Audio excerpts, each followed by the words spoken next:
Shalom. Pada saat ini kami akan mempresentasikan hasil diskusi kami mengenai ekoteologi.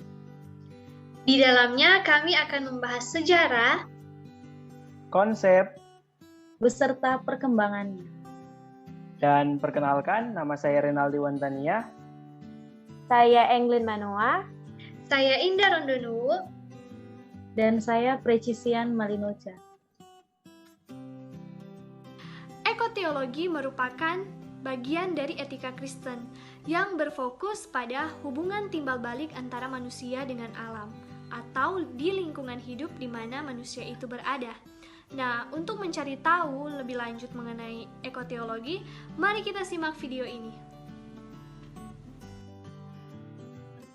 Nah, saat ini saya akan menjelaskan bagaimana sejarahnya.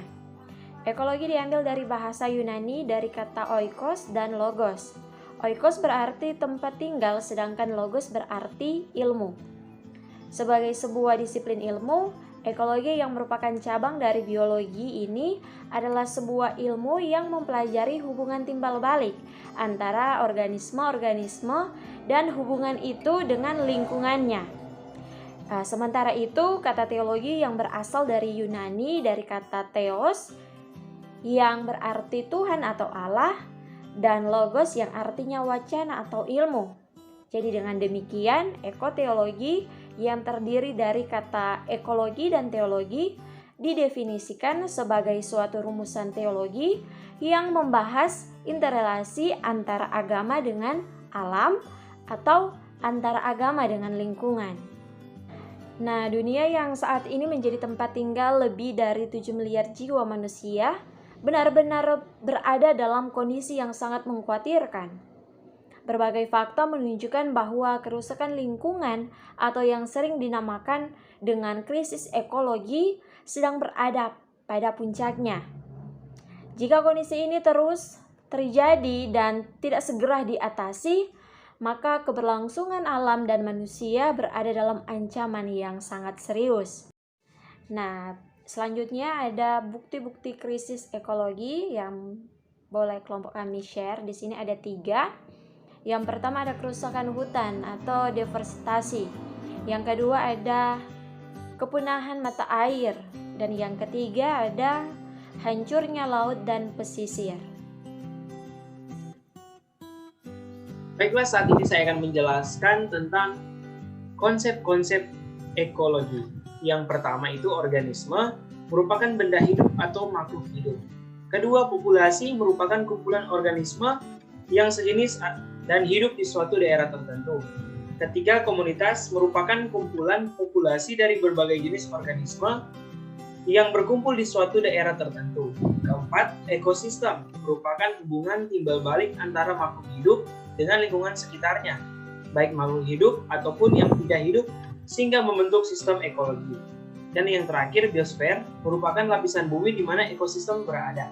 Kira-kira letak biosfer mencakup 500 meter di atas permukaan bumi, beberapa meter di bawah permukaan tanah, dan beberapa ribu meter di bawah permukaan laut. Kita masuk pada konsep ekoteologi.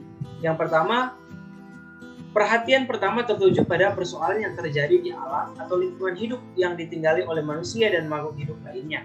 Kedua, suatu ragam God talk yang menjadi unsur penting dalam diskursus teologi. Ketiga, merupakan bagian dalam etika Kristen. Dan keempat, ekoteologi tidak terpisah dari keadilan sosial. Dan yang terakhir, memiliki keterkaitan atau keterikatan yang sangat kuat antara manusia dan alam. Terima kasih.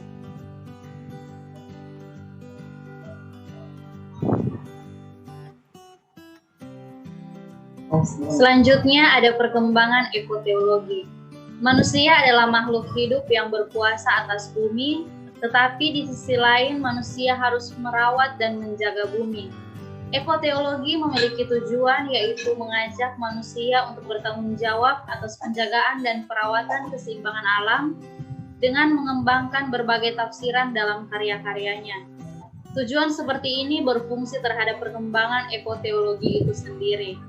Ekoteologi ini berusaha mempengaruhi secara positif sikap manusia terhadap lingkungannya atau etika lingkungan. Alam adalah tempat bernaung bagi manusia yang harus dijaga bersama. Di samping perlunya memiliki kesadaran pribadi untuk merawat dan tidak merusak alam, seseorang juga perlu berjuang untuk secara aktif untuk mencegah mereka yang berusaha merusak kelestarian alam. Manusia diciptakan oleh Allah sama seperti ciptaan lain. Justru mandat kepada manusia untuk memelihara alam bukanlah hal yang dapat dijadikan pembenaran untuk menguasai alam atau bersikap sombong karena menjadi wakil Allah. Manusia memang diciptakan menurut gambar dan rupa Allah, tetapi status sebagai wakil atau mitra Allah untuk menjaga bumi seharusnya tidak hanya dipandang sebagai kebanggaan, tetapi juga sebagai beban yang berat. Tanggung jawab yang besar untuk memelihara dan mengembangkan keberlangsungan hidup alam ciptaan Allah. Dengan demikian, orang Kristen seharusnya menyadari bahwa cara pandang manusia terhadap alam dan usaha mereka dalam memandang alam sesungguhnya merupakan cerminan dari sikap mereka kepada Allah. Maka orang Kristen secara pribadi maupun secara institusi wajib menjaga, mengembangkan, dan memelihara lingkungan hidup ciptaan Allah. Nah, itulah pemaparan materi kami. Dan jangan lupa untuk di-subscribe channel ini, di-like video kami, dan jangan lupa untuk tinggalkan komentar berupa kritik, saran, maupun pertanyaan. Tuhan Yesus memberkati. Shalom.